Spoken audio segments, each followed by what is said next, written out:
You recall we were still talking about how it is that men, continually under all sorts of conditions, say that they have mixed feelings. Well, some have a mixed bean salad, but most people have mixed feelings. So we're getting off on the wrong foot already. You're laughing, and this is serious. How people have mixed feelings, as opposed to what might be the possibility that we have been pleased to refer to as plain, perhaps direct. We started talking about plain and direct thought, if you recall, and then we got into plain and direct speech, and now we're talking about plain and direct feelings, which of course would be expressed through one's speech. But another aspect, very directly, that in city affairs, it comes about and produces this, that if you can't say how you feel, then you're going to live to feel another day. Man, I assume you do get the full gist of this. That is, if you can't say plainly, directly how you feel, then you'll live to feel another day.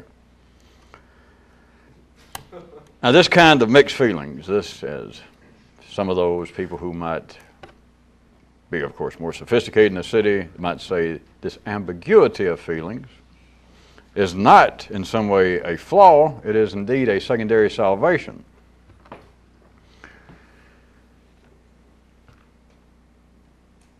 Because if you cannot, under ordinary conditions, now we're talking about in the city, if you cannot say directly, plainly how you feel about someone, then, speaking at least metaphorically, then tomorrow you can always pick up today's dance, pick it back up with the person.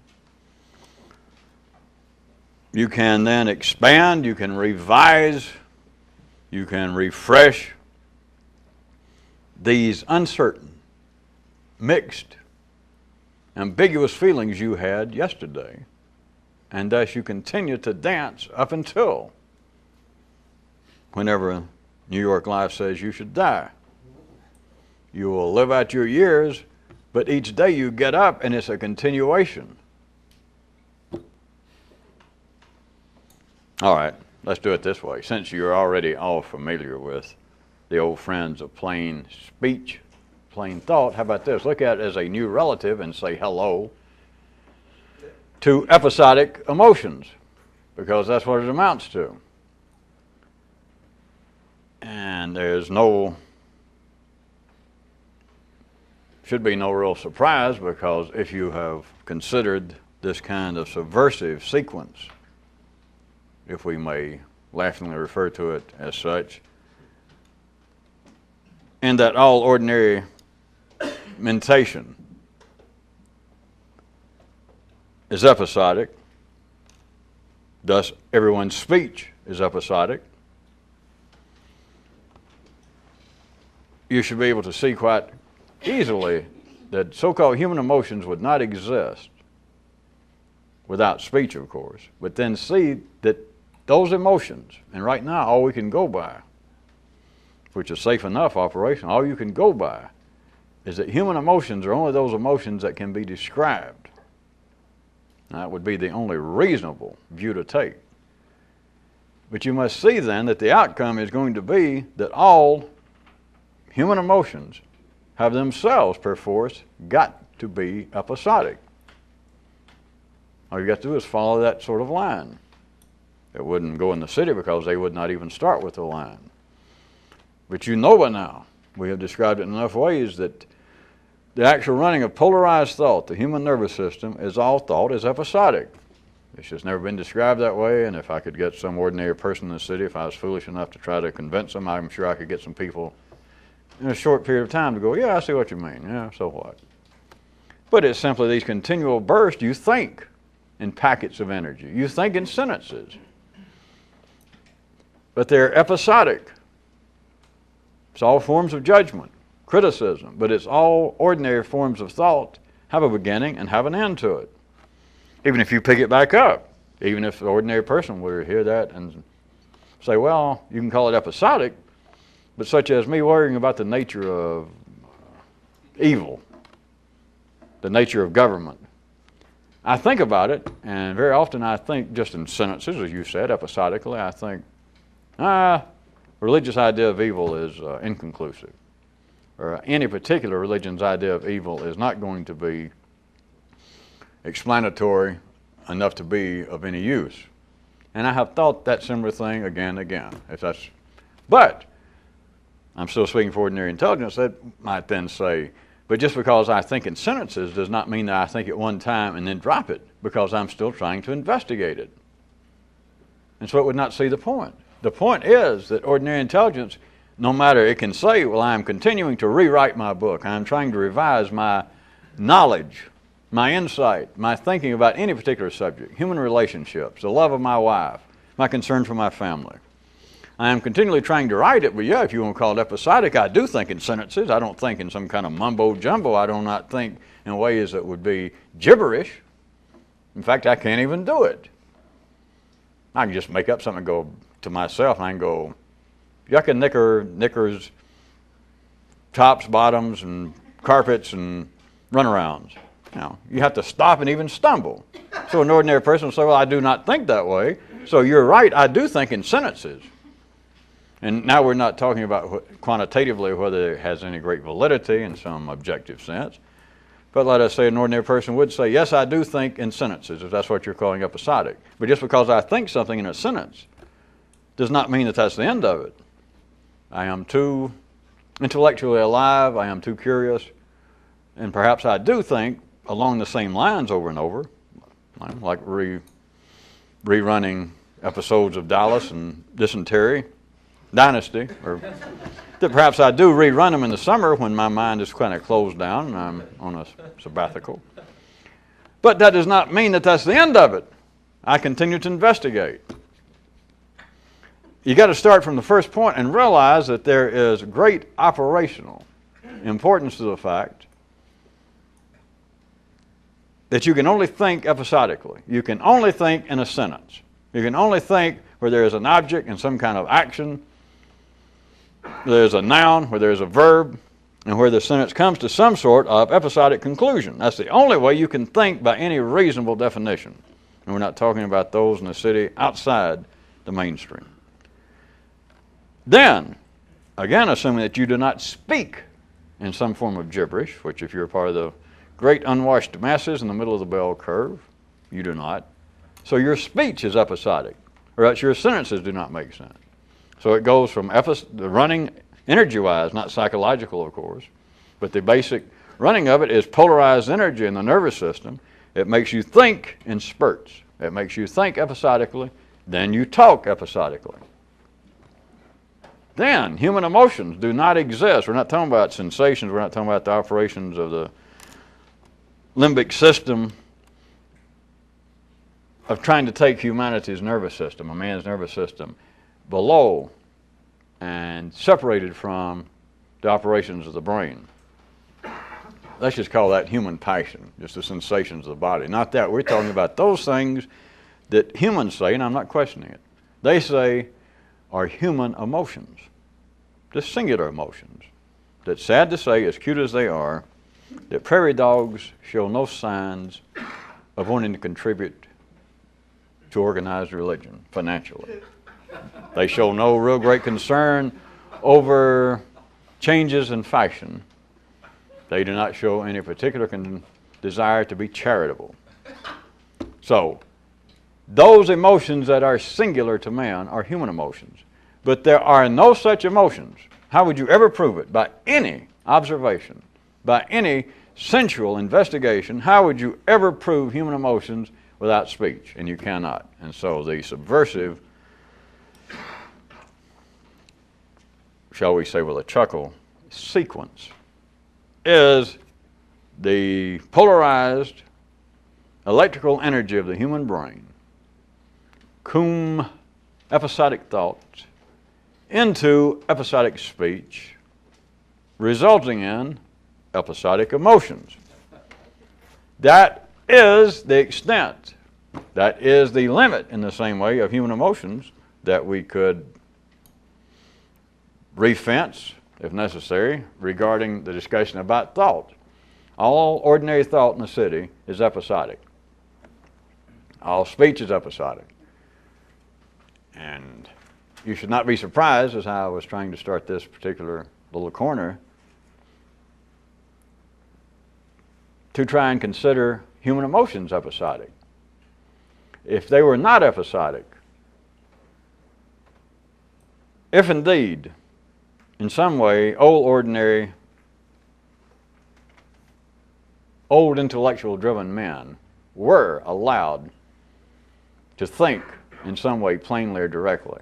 And of course, we're talking about now this old thing that if 2 and 2 are 4 and also simultaneously 5, or as people in the city sometimes like to try and play with, all things being equal, of course it should say, all things being equal and also unso. So in other words, remember, rubber reality. But if men, which are not and they can't be, but if we're going to talk simultaneously about what is electrically and what could be from a more manifold view, that is, if you can take into consideration at least 2 additional dimensions, which if you can ever do this, you've got to be able to do that anyway. Whether you'd ever thought to call it that, that's just one description of the peephole. But as long as you can find the peephole, it doesn't matter what you call it. But if 2 and 2 are 4 and simultaneously 5 and 3, then we could say if men were allowed to feel whatever we mean, in other words, non-episodically, if they could feel plainly, directly, no ambiguity, no mixed feelings, if they could do that, what they would be doing would be committing a form of daily, continual suicide. Because if, under those conditions, if everything being equal and simultaneous and not so, if men were allowed to do that, what they would be doing is continually cutting off certain of the routine dance relationships that are necessary for city life. The very kinds of things that life is always telling everybody that, listen, your main object that I put you here on this planet is to get from wherever you are to Kiev, for those of you that didn't like the idea of going to Flagstaff. And it gives the intellectual energy in such a way that no matter what you do, you or anybody else, you cannot get to Kiev from here. So, that being the same, remember that kind of picture if it makes it any easier, is that the very things that life has now, psychology, psychiatry, common wisdom, it's nothing brand new, it's just been more codified and it's now more part of institutional structures. But the idea, although they might not necessarily have used my terms, but the idea psychologically, I guess the easiest place to start, that something is amiss, that you are in some way not reaping the full benefit of being a modern, somewhat neurotic human. But, if you're not, modern psychology is going to figure, boy, are you sick. You understand that. I know it's none of you want to, but yes, but if I'm going to be a revolutionist, I'm going to be a little eccentric. I want to be just a little weird. No problem. Trust me, no. But the idea coming from psychology, to put it in an institutional framework, the idea is that people should be able to speak directly to one another. That, I guess, is a fair description nowadays of the most popular forms of psychology and the books and the lecture series. That we're all in some way, we have been in childhood traumatized, bruised, that it's just inevitable. Your parents had their own problems. We don't go into that. God knows we don't want to go into that. But here you are, and you're carrying around some of these bruises. And probably the primary drawback,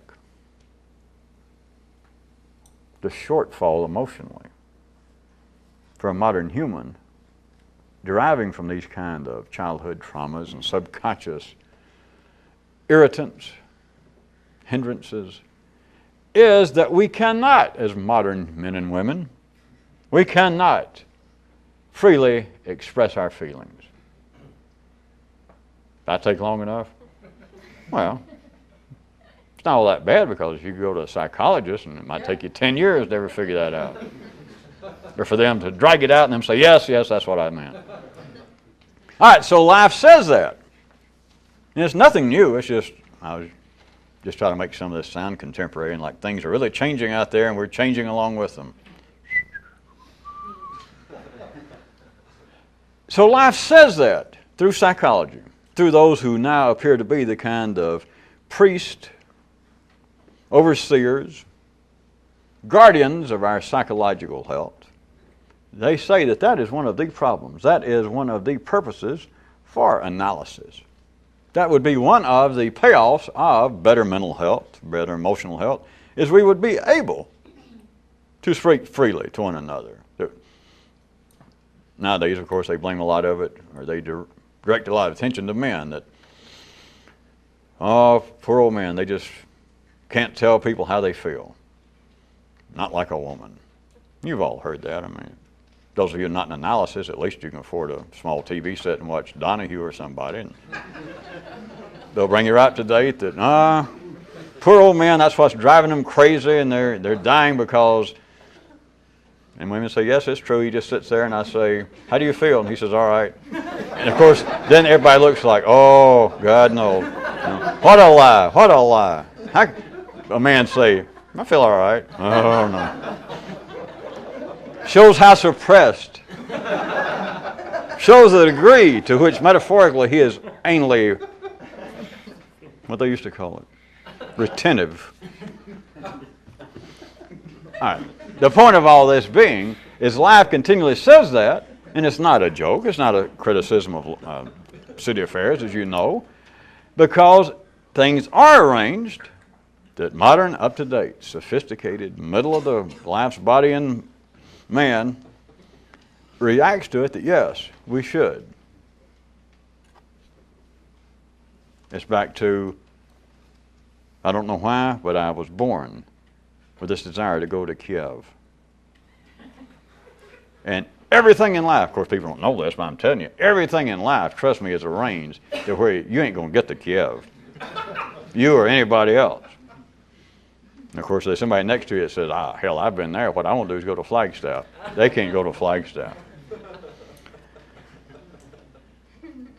The idea is based upon a kind of more manifold reality, which we were simply talking about from a 3D viewpoint. You're talking about what would amount to, I guess you would call it the future.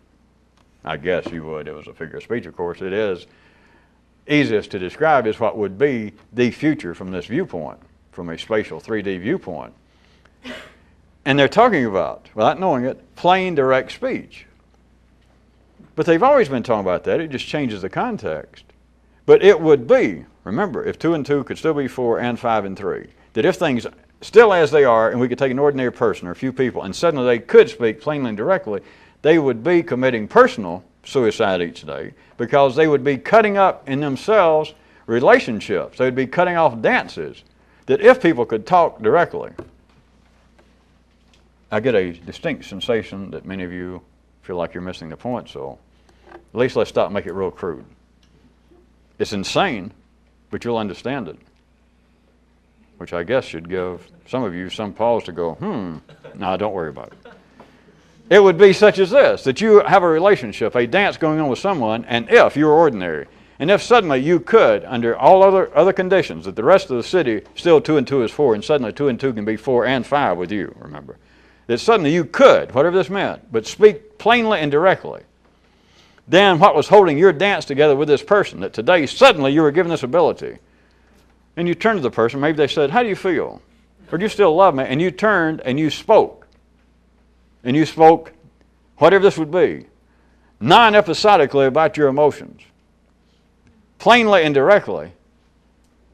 Listen right quick. When you got up tomorrow, metaphorically, symbolically, literally, when you got tomorrow, that person wouldn't be there. Or if they were there, the relationship is gone. And I don't mean just that they'd be mad. There is no way to describe this. I could say that. But it's not madness. That is, it's not anger. And it's not that you would just say something insulting. I was hoping this would help. I can make examples, but the examples are severely flawed. But it would be such as, here's your dance relationship going on tonight, and the person says, you've been awfully quiet lately, or whatever the hell, however it led up.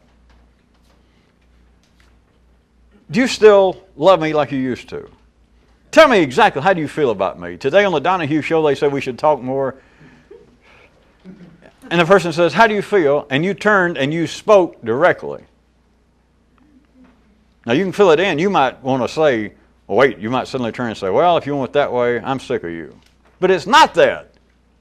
That's about the best you can do with a 3D communication. But it's not that. But if you got to think of something, But if you spoke directly to where, and if you're able, it's not that you could do it. That is, it's not the ordinary people hold back. They can't do it. But if you could do it, and you spoke non-episodically, that is, you could think non-episodically, that you were plugged into life, the process, rather than the life, the thing, so that you could make some statement that was, in effect, an all-encompassing statement about your emotions.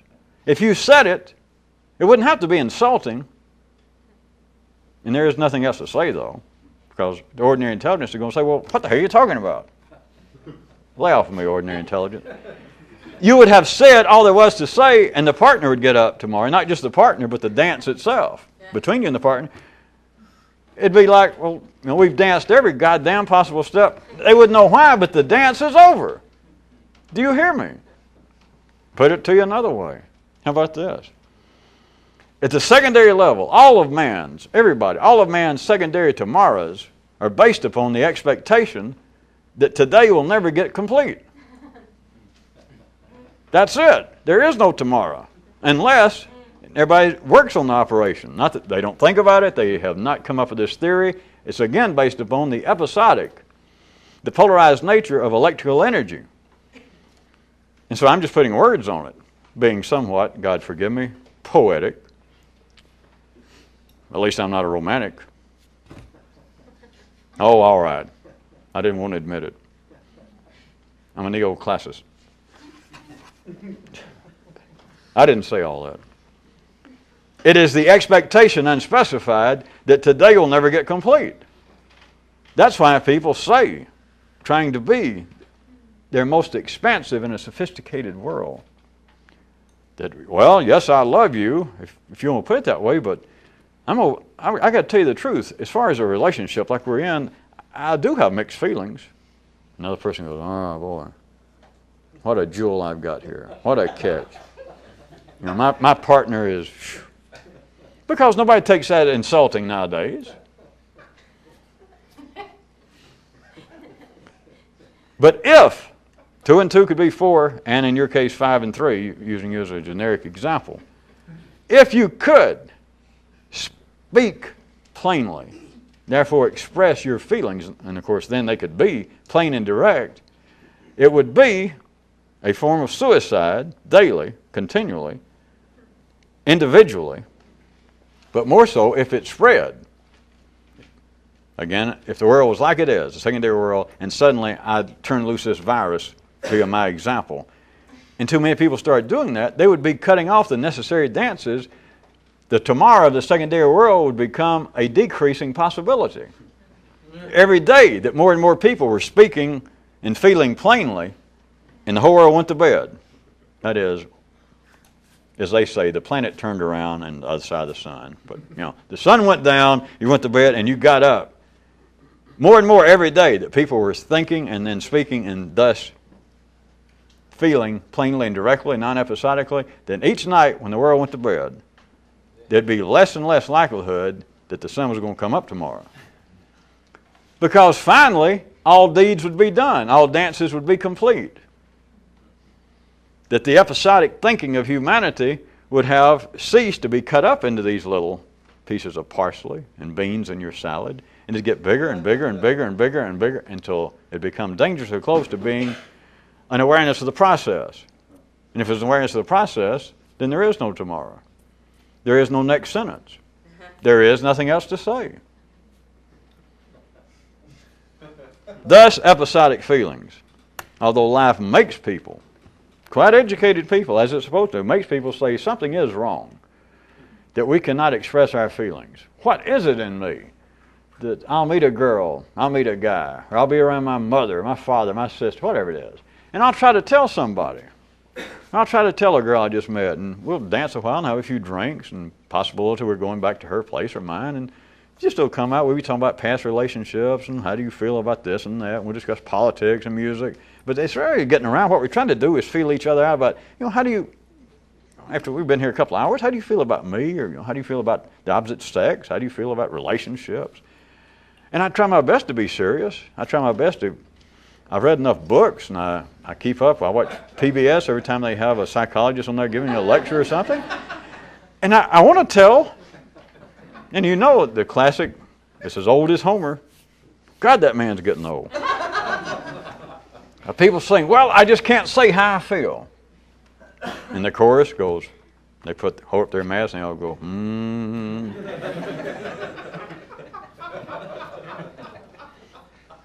I get confused. Maybe it's not Homer in the chorus, it's Ray Charles and the Raylettes.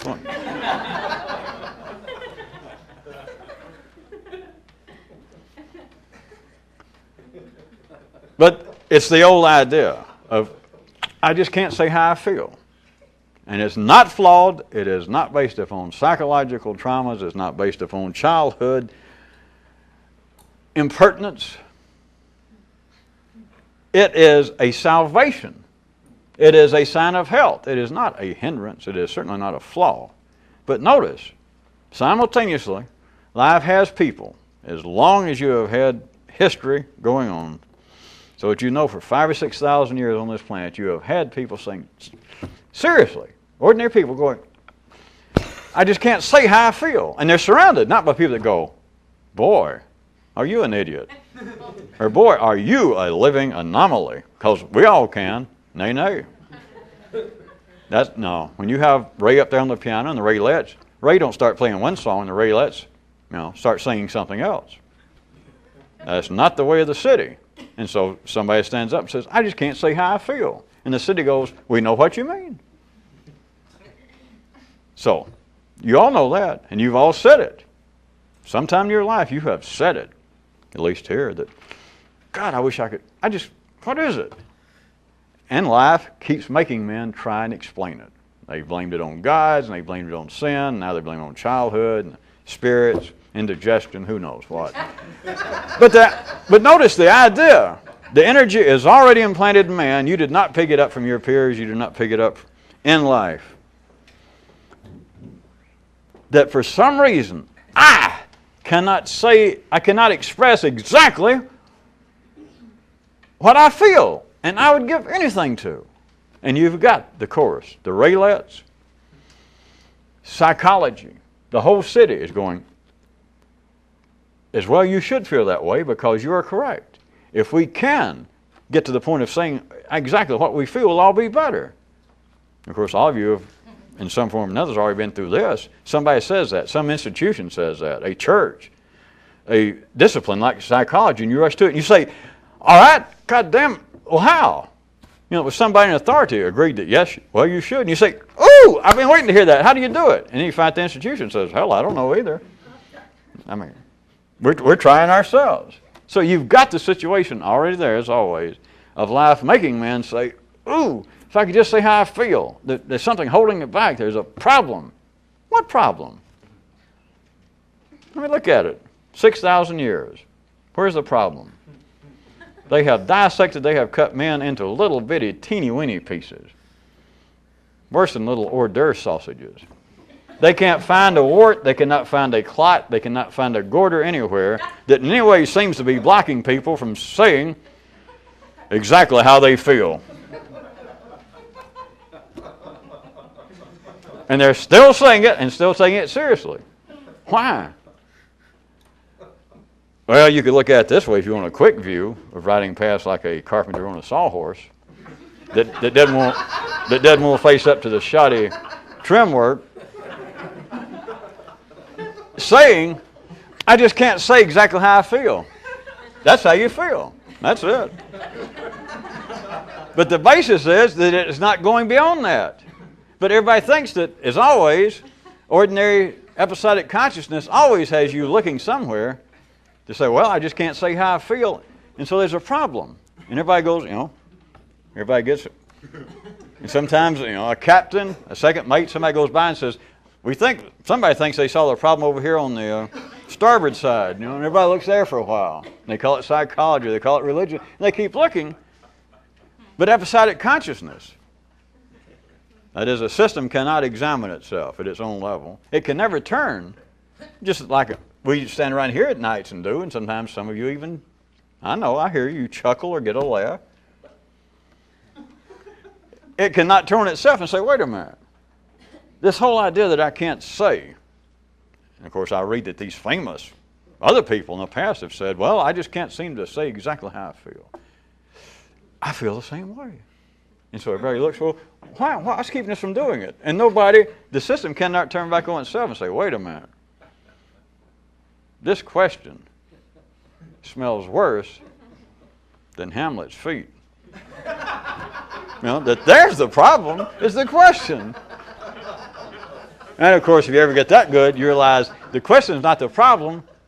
The problem is the kind of human brain that thinks that that's a problem. Which then, I hate to really get dirty, but I think somebody already pointed out in one of our little stories that a real revolution is not interested in solving problems. Of course, everybody that starts anything, even people that might run across this, thinks, well, this might be of some help to me. It might help me solve my problem. Pardon me. If it does, consider it this way.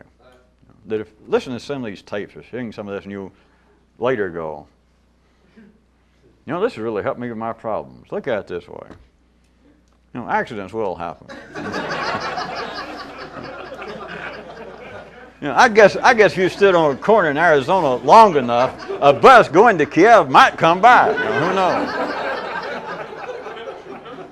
Almost anything is possible, I guess.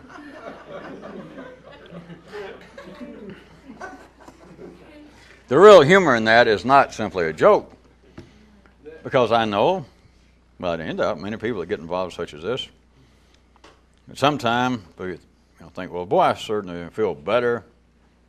I don't worry as much. I don't know what the hell. My dandruff has gone down. It's helped me with some of my problems. But that's not it. And that's all right to say that's like a kid in kindergarten and a teacher pulls a thorn out of your paw and you go, if I was Greek, then I'd tell you that if you ever need a favor, let me know. But that's another story.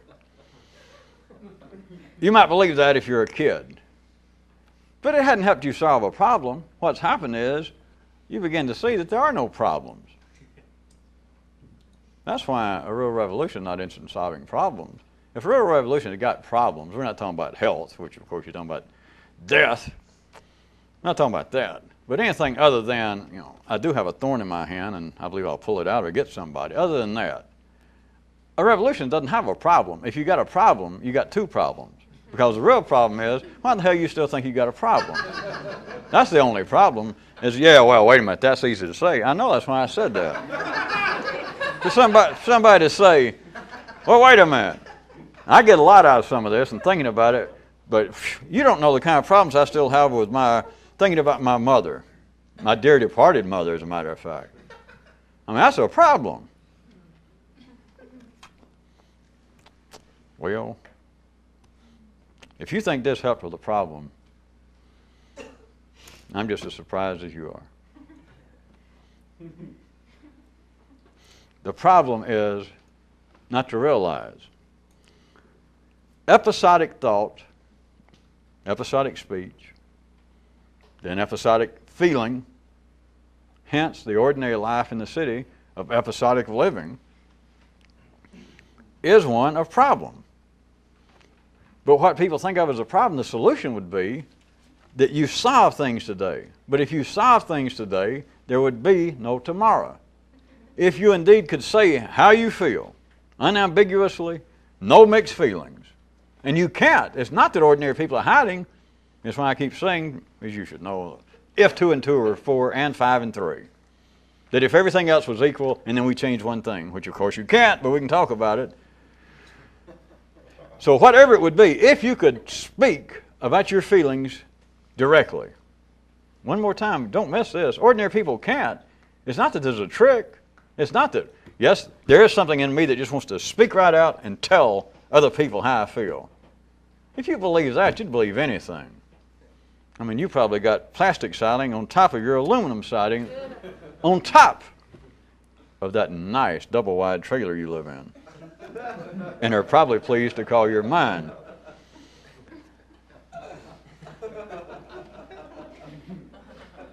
It's not that there is something in you trying to get out that you can't express, but if there were, let's go ahead with it. If there were, and you did do it, then whoever you did it to, whatever their dance was that was going on, it's over with. And now if everybody did that, the world would finish whatever it is that they're up to. Today, we'd all go to bed, and hey, forget it. Nobody would wake up. There would be no tomorrow. So if it were true that everybody has feelings that they want to express, and they just, for some reason, cannot, if that's true, and if suddenly a whole bunch of people, that's scientific talk for more than one, if a whole bunch of these people could suddenly, whatever it is that they were trying to express that they cannot, if they could express it, then whatever relationships they have, we're assuming we're talking about emotional relationships, whatever relationships they have, for good or ill, are done for. Whoever they speak to, if there were such a thing going on, that I do have feelings, and for some reason they're kind of, they're so mixed, they're so uncertain in me that I just can't say them. There's something holding back. If that were true, and if you could go ahead and say them, you're sudden release, whatever it was you said, and it's not even important, but if energy could then go non-episodically, if suddenly you were in the flow of the process of electrical energy to somebody else, then whatever relationship was going on is done for. It's over. And it's not good or ill, it's just over with. You'd be two ships that not only passed in the night, you'd forget that you was even in the same ocean with them. It's just all over. But so do you realize, what would that do? If in some way, I still hate to do the example, but just so that you don't think it's anything weird, it's just there is no three-dimensional way to describe this, but if indeed, take it the easiest way, that if you could just say to your lover, to your mother, to your father, to your sister or brother, and when I'm going to put words on it, just make it real simple. And when I'm saying that you could do this, I'm saying you could do it if you're an ordinary person, but without the ordinary conditions. That is, an ordinary person, I know says the words. I was going to say something like, hey, I hate you. I know ordinary people say that, but they don't mean that. That's not the norm. I know that many people, well, at least they do on TV, that people actually turn to their mother or father and say, God, I hate your guts.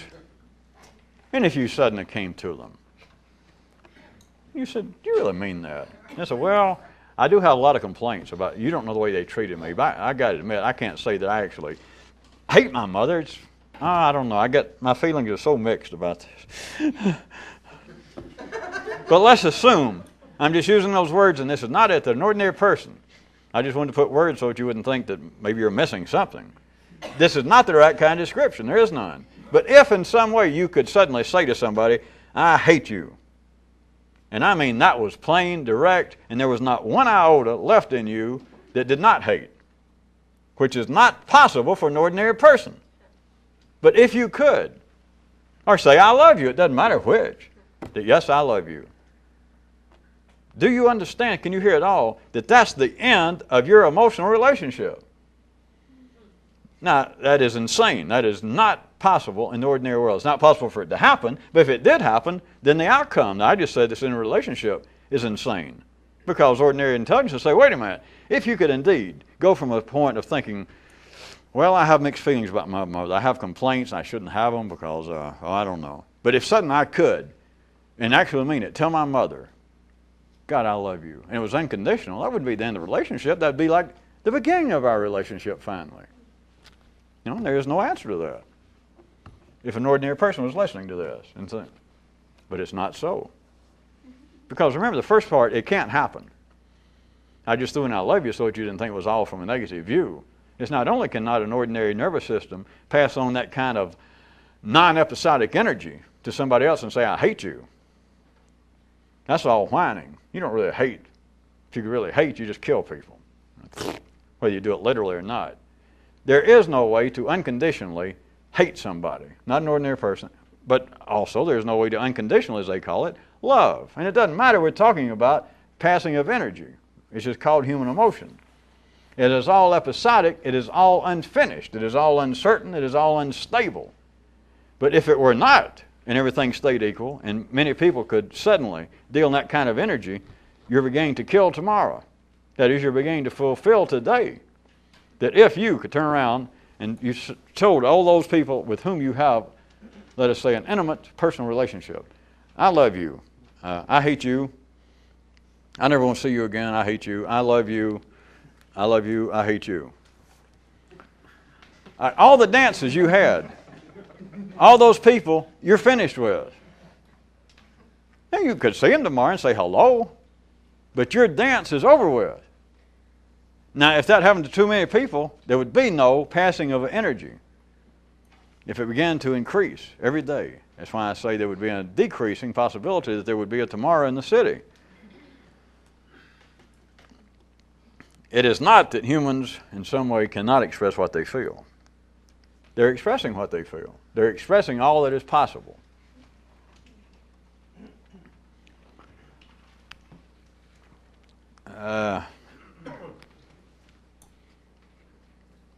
Let's try another paragraph.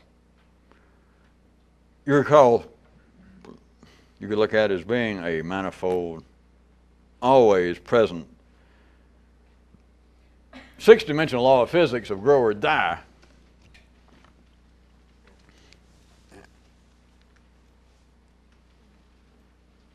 Within the context of which at city level, of course, ordinary people can attempt to fulfill this obligation in very crude, tangible ways, such as put on bigger muscles, get a bigger bank account, move to a better neighborhood, get a better job, get more education, buy a new car. At the city level, that is fulfilling. It's changing your place in the slaughter queue. You're getting ahead of somebody else, getting new clothes. And I say crude, I'm saying crude, of course, vis-a-vis some other possibility. But at the ordinary level, that is the way you fulfill your responsibility of grow or die. But a real revolutionist, even a would-be revolutionist, would perhaps by now care to rewrite that and make it read, think or die, as opposed to simply grow or die. Because I repeat, when I said I was going to make a comparison, at the ordinary level, certainly there's no cause for any sort of criticism. It is just what is possible to say that at the ordinary level, men fulfill their obligation of grow or die through ways that are possible. Through everything from putting on weight, losing weight, getting richer, changing your social position. That is the nature of the secondary world. That is grow or die. But compared to that, let's change this when I said you might now wish to reconsider it or rewrite it so it would read think or die. Because the growth is, the possible growth is in the nervous system does not come out in any revolutionist sense and simply physically putting on muscles, putting on weight, adding wealth, adding possessions. That is not, it just will not make this grow. Knowledge will not make this grow. Education will not make this grow. So you could, or you might wish to consider it as think or die. And, forgive me for saying it, and of course, by think, we're referring now to whatever we mean by new, fresh, plain, direct thinking as opposed to good old-time episodic knowledge. That by thinking, you recall the maps we were using, considering thinking to be something separate from knowledge, knowledge being the end result of episodic mentation, whereas thinking would be an open-ended process.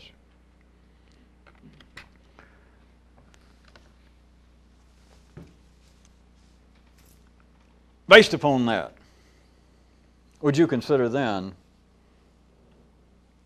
the statement that if a thought is not original, it is not a thought?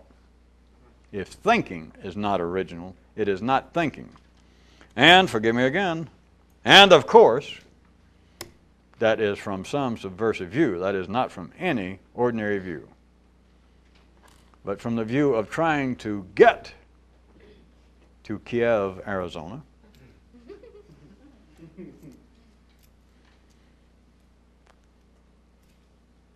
then it is not invalid to describe this process in the manner that I did, that if thinking is not in some way original to you, and if you're truly involved with this sort of stuff internally, that if in some way it is not original, then whatever it is, it's of such questionable value as to almost be beyond a definition of thinking. It's just almost not thinking at all.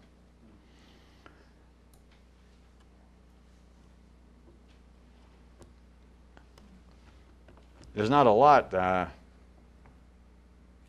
inclined to say about that anymore, but because it's so unreasonable that you can take it off on your own. All ordinary thinking processes, so no matter what stripe, no matter how educated the person is at the secondary level, you do know that it's all a matter of revision. It is all a matter of episodic thought. That is, you're continuing to think, to pick up what other people thought. I mean, if you're going to be a revolutionist, for me to paraphrase someone else, of course, when I paraphrase them, I guess we normally kick them in the goobers pretty good. But you should leave it. If you're going to be a revolutionist, you must leave it to those others, great thinkers in the city. Leave it to them to requote, to rehash, to revise. Leave it to them to stand on the intellectual shoulders of pygmies. I take it you don't know the original then. I'd have to go back and it's not even worthwhile. But somebody in the last several hundred years says, yes, we all stand on the shoulders of the intellectual giants who have gone before. I said, no, it's just a continual process that, let us say, Newton might say in his lifetime, that the only way I'm here is by being able to stand on the shoulders of Aristotle. And perhaps Einstein saying, it's me, it's my own humility standing on the shoulders of Galileo, Newton, Aristotle. That it's a continual process, and they're correct. It shows a certain kind of intellectual humility which has some sort of value in the city. But them saying, we all, each generation, no matter how brilliant we may seem to be, or me individually, says someone, I am only here because I am capable, we're able. We're only here because of the great intellectual strides made by those giants who've gone before us. The only reason I can see more, might say an Einstein, than a Newton, is I have his shoulders on which to stand. I can see further. That is the continual increase in knowledge. We're talking about episodic thinking. We're talking about the stable, orderly growth even of intelligence, knowledge in the city. And that was a little humor that I guess I wasted 2 or 3 minutes to go back and say, leave it to those in the city to stand on the intellectual shoulders of pygmies. Because the point being, if you're going to try and do something in this lifetime on your own, there's nobody's shoulders to stand on. You're supposed to know that before you got here. There are no heroes. There's nobody, it doesn't matter if somebody was so smart that it might make you want to throw your hat in the dirt, that lived some other time. If they live some other time, you can't stand on their shoulders. You might find their grave and go stand on their grave, but you can't stand on their shoulders. If somebody last week that died knew everything in the world, everything possible, forget it. You can't stay on their shoulders. What if they died 30 minutes ago? Same thing. Oh, what if they're here right now? Well, let's don't push it. Don't give yourself a headache. You cannot stand on the shoulders of someone else. There is no such revolution possible. The point is, there is nothing on which to build this. It doesn't mean that you can't have a hobby or find it interesting and read philosophy, do anything you want to, but if you try to stand on that, was my little humor, should I say attempted humor, of leave it to others to stand on the intellectual shoulders of pygmies. Because it's not going to do you any good. If it is not in some way original with you, it's not thinking, not in the revolutionist sense. And I said I wasn't going to say much about it. I'm just going to leave it. If it's not somehow original with you, and you and your old unoriginal self, your own episodic intelligence can fall down if you got nothing else to do and wrestle over, wait a minute, it's not possible I could think of anything completely original because I even got to use the same words that everybody else uses. Yeah. Somehow. Wait a minute, is there a trick? No. Wait a minute. How will I know if I do it? Jesus Christ. Yeah, but what if I get on the right track and I'm actually having something that you meant like somehow original and I don't recognize it and therefore pass it up?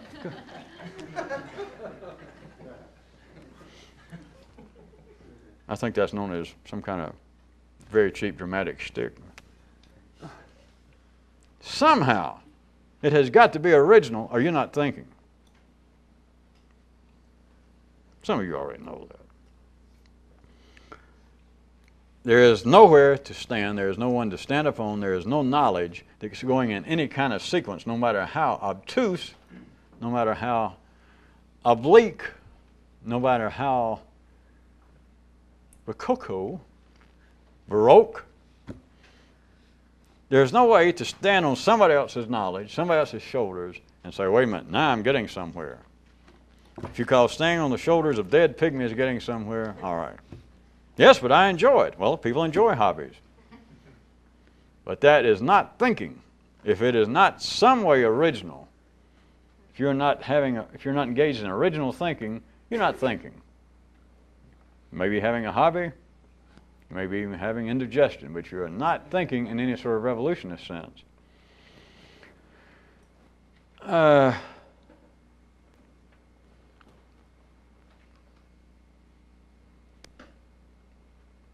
A little scenario I keep picking back up on since it's indicative, exemplary, part of how life runs things, and it's known to most of you. Back to the good Old Testament idea, amongst others, but the one that probably most of you are familiar with.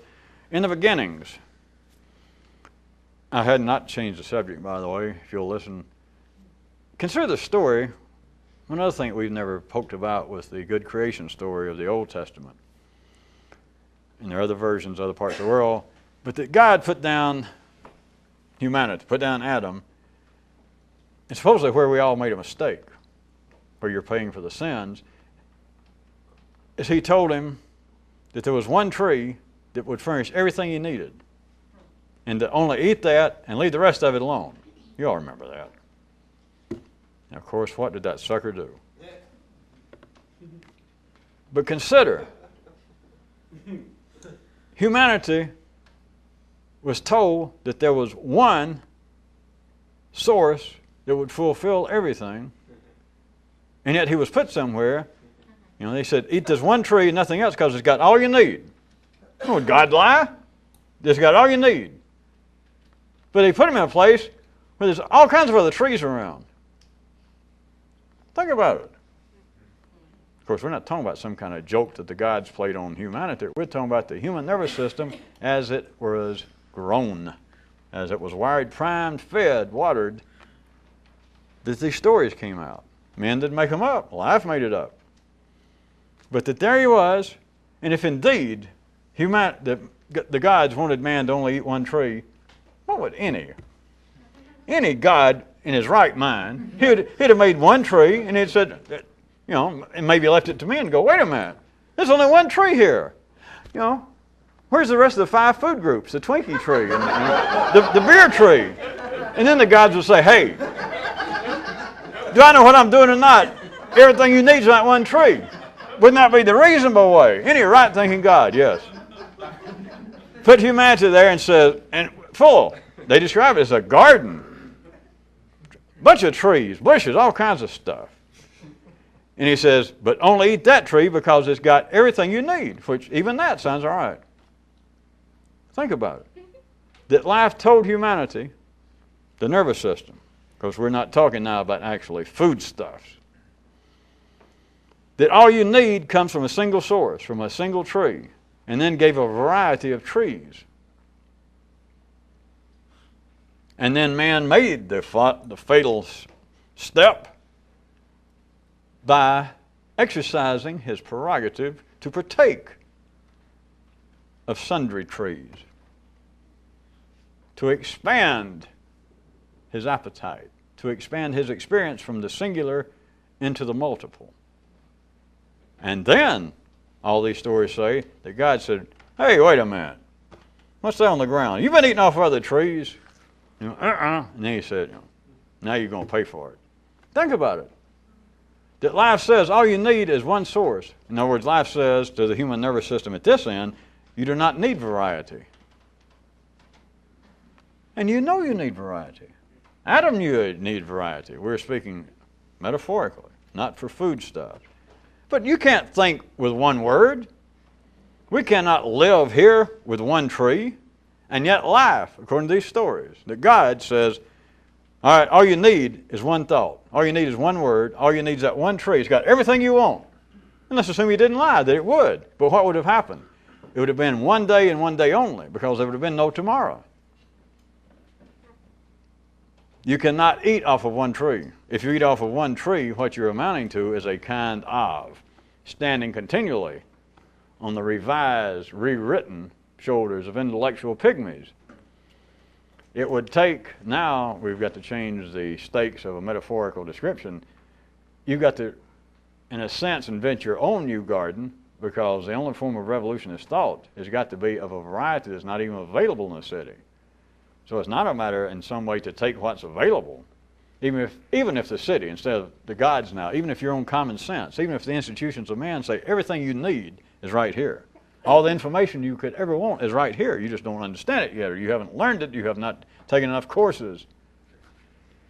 It is always an additional variety. There are always other trees, and if you cannot get to them, you cannot grow. And they're not available.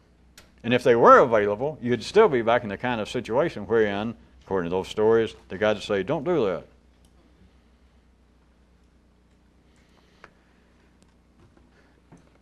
It is inevitable at the ordinary level for humanity, that is the nervous system up here, not physically. We're not just talking about that and actual food stuff, but it was inevitable for there to be a tomorrow, that this went from one tree to several. And for you to do the same thing in your lifetime on a personal level, you have got to be able to go from one tree. That is what seems to be the conclusive end of all episodic thought. Oh, well, I see, yes, and well, I understand that. That's taking the one tree. Because to ordinary people, God did not lie. For something, you to hear something or try and think about something, and then your own nervous system says, well, all right. Oh, yeah, well, I see what that is. Da-da-da-da-dum. That is, hey, eat off that one tree. Oh, da-da-da-da-dum. There has to be a variety of thought. And I have used in the past that term many times, but I was trying to get you to see it's not just variety of thought, it is a kind of originality of thinking. Somehow it has got to be original, or you're not thinking. And if anyone would like to consider that in any way Kairoot might be trying to contribute to this possibility, then that's all right. You could write him a note, thank him later, send him something on his birthday, in case you just thought it was a form of introductory humor.